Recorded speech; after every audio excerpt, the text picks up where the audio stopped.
Eu quero nessa tarde, se o Espírito de Deus me permitir, eu quero ser fiel ao que Deus colocou no meu coração. Nós estamos falando em milagre. Ontem eu falei sobre os 3 cenários do milagre. O cenário do desafio, o cenário da impossibilidade e o cenário da espera. E nessa tarde eu quero ser fiel àquilo que Deus colocou no meu coração. Um personagem bíblico que ele já nasceu num cenário de desafio. O seu nascimento já foi, a sua preservação de vida já foi um ato de milagre. E ficou escrito para que a gente entendesse que por mais desafiador que seja o cenário, tem um Deus que manda em cima no céu e embaixo na terra. Livro do Êxodo, capítulo 3, vamos meditar um pouco. Do versículo 2 ao versículo 6, vamos ver o que Deus tem para nós nesta tarde. Diz assim, Êxodo 3, do versículo 2 ao 6. E apareceu-lhe o anjo do Senhor em uma chama de fogo no meio de uma sarça e olhou. E eis que a sarça ardia no fogo e a sarça não se consumia. E Moisés disse, agora me virarei para lá e verei esta grande visão. Porque a sarça se não queima. E vendo o Senhor que se virava para lá a ver, bradou Deus a ele do meio da sarça e disse, Moisés, Moisés. E ele disse, eis-me aqui. E disse-lhe o Senhor, não te achegues para cá. Tira os teus sapatos dos teus pés, porque o lugar em que tu estás é terra santa. Disse mais, eu sou o Deus de teu pai, o Deus de Abraão, o Deus de Isaque, o Deus de Jacó. E Moisés encobriu o seu rosto, porque temeu olhar para Deus. Quantos podem dizer glória a Deus? Glória a Deus. A história é bem conhecida, a história de Moisés. A história para todos aqueles que amam a Bíblia, que leem a palavra. Moisés, que significa tirado das águas ou salvo das águas. O texto é claro e aqui no capítulo 3 a gente já vai ver uma parte do chamado de Moisés. Mas eu quero chamar a sua atenção em primeira mão quando a preservação da vida é milagre. Se nessa tarde a gente fosse dar a oportunidade como um milagre do nosso irmão, do pastor, teriam muitos milagres que seriam narrados aqui. Muitas pessoas que, talvez alguém no meio da multidão ia dizer, a minha mãe tentou me abortar, mas estou eu aqui. Preservação da vida, no caso dessa pessoa, foi um milagre. A Bíblia fala que quando faltou esconderijo dentro da casa de Joquebede, Deus providenciou livramento na margem do rio Nilo.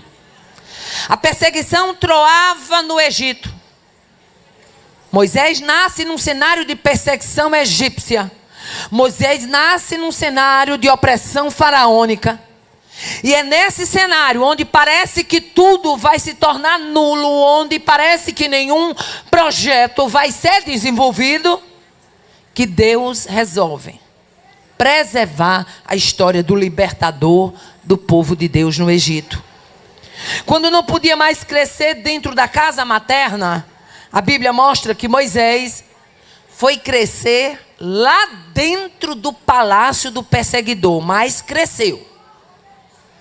O crescimento era impossível. A Bíblia diz que Joquebede ocultou-lo até os 3 meses. E depois, não podendo mais ocultá-lo, preparou a arca, betumou e foi soltar na margem do Nilo. E alguém que diz assim, soltou no rio. Não diga que soltou no rio não, soltou na borda, na margem. Deus o livre, que ela não era louca de soltar no rio. Moisés foi preservado na perseguição por meio de um milagre. Moisés foi protegido nessa perseguição de forma sobrenatural e extraordinária. O nascimento de Moisés já foi um ato de milagre. A preservação de vida, um ato de milagre. A criação de Moisés, um ato de milagre. E Moisés foi levantado na terra para ser um vivenciador de milagres durante toda a sua história. Já que nasceu debaixo de um cenário de desafio, é como se Deus dissesse: eu vou mostrar que as pessoas que nascem debaixo de cenários de desafio, eu serei Deus o suficiente para fazê-los prosperar em milagre. Estima-se que um terço da Bíblia tenha sido escrito por Moisés. Moisés era um homem intelectual, a Bíblia diz que ele era versado na ciência egípcia, mas era um homem também espiritual. E deixa eu dizer uma coisa: pessoas espirituais, elas vivenciam milagres. Eu vou repetir para você entender. Pessoas espirituais, elas vivenciam milagres. Aí tem gente que se admira: por que é que fulano tem tanto milagre? Irmã fulana só vive contando milagre. É porque é quebrantada, é porque é espiritual, é porque ela se rende. Aí tu fica montada no teu eu, no teu ego, às vezes crua, não acredita, aí fica assustada. Pois deixa quem Deus levantou para viver, viver o que ele tem. Aleluia, glória a Deus. Nenhum outro homem, com exceção de Jesus, nenhum outro homem na Bíblia viveu, durante o período do seu chamado, tanto milagre como Moisés. Moisés é a representação de milagre no chamado. Porque ser chamado é bom, mas ser chamado e os milagres acompanhar este chamado é ainda melhor. Aleluia. O escritor de Atos, lá no capítulo 7, ele define Moisés como um homem poderoso em palavras e em obras. Ou seja, não apenas a palavra que saía da boca dele tinha poder, mas as obras que acompanhavam a trajetória de Moisés eram poderosas. Aleluia. Moisés vive aqui, neste capítulo 3, uma experiência em Horebe. Horebe, que significa seco ou desolado. É no lugar seco, é no lugar desolado, é no lugar impróprio, onde Deus resolve marcar um encontro com Moisés na sarça. Moisés foi chamado de forma direta, audível e milagrosa. Deus diz a Moisés: tire a sandália dos pés, porque o lugar que você está é terra santa. A partir de agora eu vou escrever uma nova história. A partir daqui vai ter um novo cenário. Há pessoas que Deus chama de uma forma, outras que Ele chama de outra. Se eu fosse dar a oportunidade aqui nessa tarde, cada mulher, esposa de obreiro, cada mulher de obra, ela tinha uma maneira diferente. Uma ia dizer assim: Deus, quando me chamou para a obra, Deus falou comigo, usou um vaso e disse isso e isso. Outra ia dizer: Deus falou comigo em sonho. Outra ia dizer: Deus usou o meu pastor e revelou para o meu pastor. Não é assim? Cada pessoa tem a sua maneira de ser chamada. Moisés foi chamado de forma direta: Moisés, Moisés. E a Bíblia diz que ele se virou para ver aquela grande visão. E Deus bradou: aleluia, não te chegues para cá. Tire a sandália dos teus pés, porque o lugar que tu estás é terra santa. Mas logo em seguida você vai ver que Deus começa a dar a Moisés o trajeto do chamado. O trajeto dos percalços onde ele levaria Moisés. Deus dá a Moisés a garantia de que vai ser presente no cotidiano do povo. Tem gente, Rafaela, que tem medo de chamado, que é uma coisa absurda. Mas não é por outra coisa não. É porque muitas vezes acha que chamado é só holofote, que chamado é só fama, que chamado é só destaque, que chamado é só fotografia, você pousar, botar no Instagram. Ei, altar é lugar de rendição. Altar é lugar de choro. Altar é lugar de entrega. Altar é lugar de sacrifício. Altar é lugar de preço. Altar é lugar de indagações. Altar também é lugar de resposta. Agora eu tenho uma novidade para dizer nesta tarde: o altar não tira, ele devolve. O altar não puxa, ele derrama. Quantas vezes você já foi pregar doente? Quantas vezes já enfrentou numa multidão sem saber o que dizia para o povo? Mas fez, mas entregou, mas foi fiel, mas não largou mão. Por quê? Porque eu nunca vi Deus chamar alguém para não ser responsável por ele. Oh, aleluia.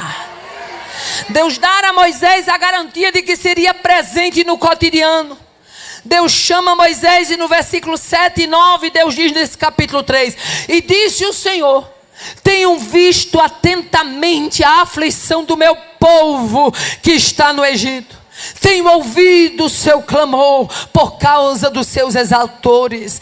Conheci as suas dores. E agora eis que agora o clamor dos filhos de Israel chegou a mim. Tenho visto também a opressão com que os egípcios os oprimem. Sabe o que é que Deus estava dizendo? Moisés, tem uma situação sendo desenrolada no Egito. E meu povo precisa saber. Eu vi a aflição. Eu ouvi o clamor. Eu conheci as dores. Eu vi a opressão. Ei, é muito bom quando você serve a um Deus que você ouve ele dizer assim: eu tenho visto. Eu tenho visto. Senhor, a perseguição está truando, mas eu tenho visto. Senhor, a fofoca está aí com o meu nome, mas eu tenho visto. Senhor, ela anda espalhando uma outra imagem a meu respeito, mas eu tenho visto.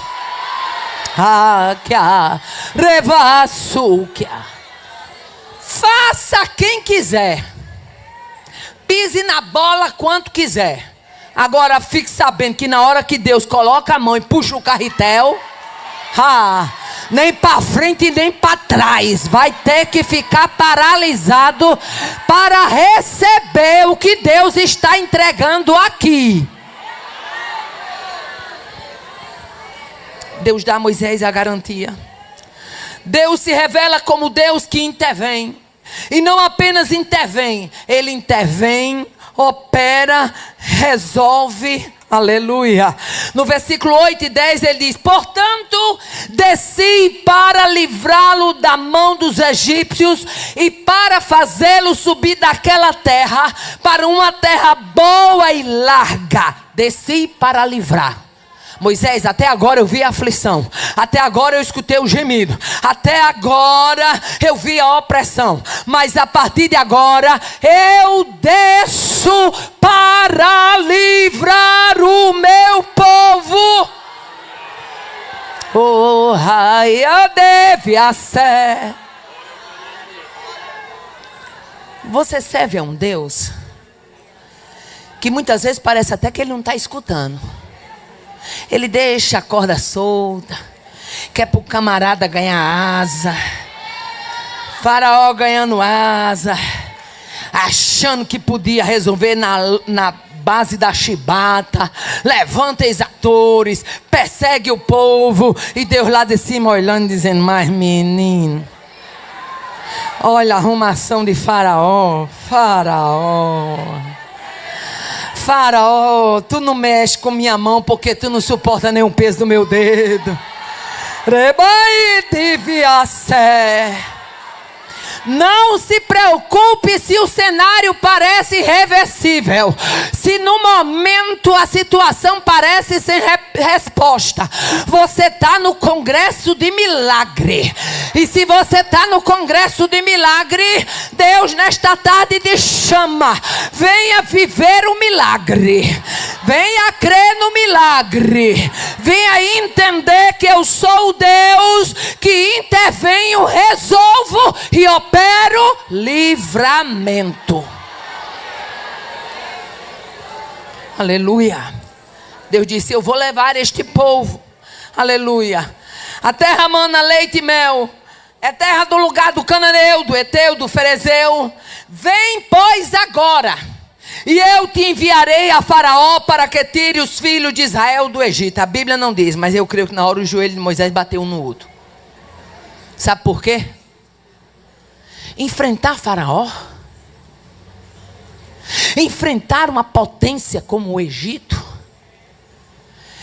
Minha filha, tem hora que Deus bota você numa linha de combate, de confronto, que se você não souber quem é o seu Deus, você treme nas bases. Mas tem uma coisa, depois de você ter experiência e saber quem é o seu Deus, o Deus que promete, o Deus que cumpre, o Deus que não volta atrás, minha filha, pode se levantar, o faraó que for, Deus te dará a estrutura. É tarde de ganhar estrutura renovada.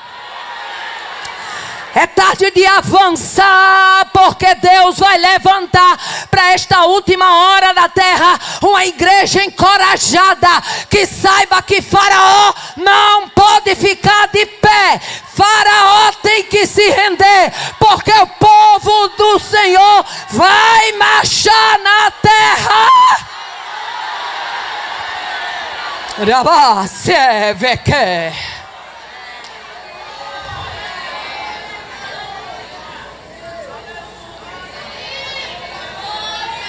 Você vai lá, eu vou te enviar e você vai tirar o povo. Ei, e lá até que é fácil. Falar com o faraó é mais difícil. E dizer que vai tirar o povo é mais difícil ainda. Mas deixa eu dizer uma coisa, Deus nunca vai levantar você sem que a mão dele vá na sua frente.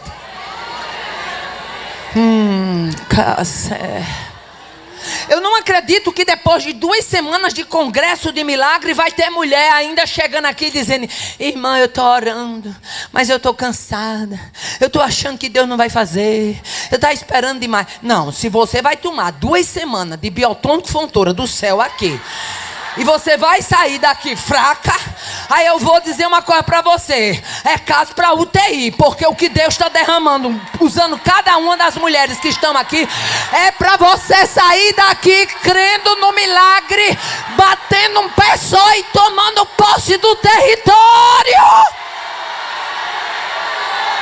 Raiei você.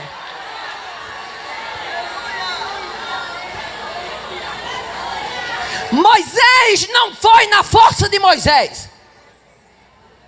É aí que está a diferença. Que tem pessoas que andam na força da sua intelectualidade. Acredita no seu diploma de mestrado, de doutorado. Não vá para o joelho não, que você fica arriado. Aí Deus pega uma pessoa anônima.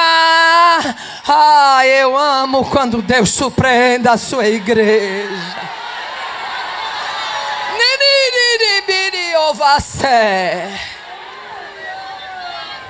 Moisés foi na força de quem é forte. Eu gosto muito de Jó no capítulo 9, quando ele diz: quanto às forças, eis que ele é o forte. Oh, aleluia. E depois de você entender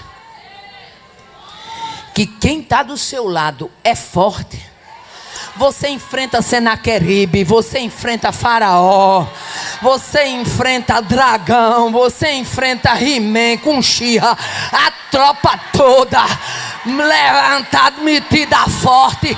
Depois que você sabe quem é Deus, quem é Deus, quem é Deus, quem é Deus.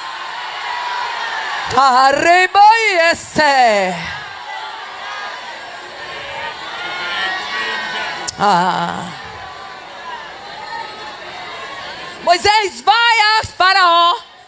E eu não sei se você já prestou atenção, por 2 vezes o cajado, a vara, foi usada, aleluia, para se transformar em serpente. No capítulo 4 do Êxodo, a vara é usada para se transformar em serpente. Aleluia. O Senhor disse a Moisés: que é isso que tu tens na mão? E ele disse: uma vara. E ele disse: lança por terra. E ele a lançou na terra e tornou-se em cobra. E Moisés fugia dela. Então disse o Senhor: estende a sua mão e pega-lhe pela cauda. Tem hora que Deus faz uns treinamentos com a gente, né, que até assusta. Imagina que é uma cobra rodando assim, ó, andando no chão, e Deus chegar e dizer: pegue na cauda. Ei, Moisés ficou com medo de Deus. Não, pegue na cauda. É mais ou menos assim que Deus faz quando levanta a gente para levar na palavra. A gente fica meio com medo de Deus. Pega na cauda, pega na cauda. Arrebite.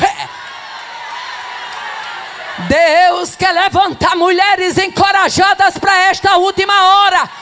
Acende a candeia, porque vai vir chumbo grosso do inferno. Mas Deus nesta tarde diz assim: vou eu usar as mulheres como tanques de guerra, blindados da batalha e escudos da oração.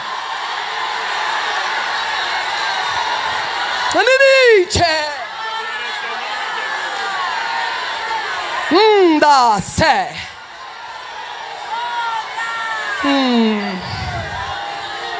Pega na cauda, Moisés. Pega na cauda. Moisés, para andar comigo tem que ser cabra macho. Pega na cauda. Moisés pega. Quando pega já não era mais cobra. Não era mais cobra, era a vara. A Bíblia diz: tornou-se em vara na sua mão. Quando ele pegou ainda era cobra, mas na mão houve a transformação.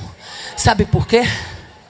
Todas as vezes que você obedece a Deus, mesmo que você tenha temor, mas Deus honra o seu gesto de obediência.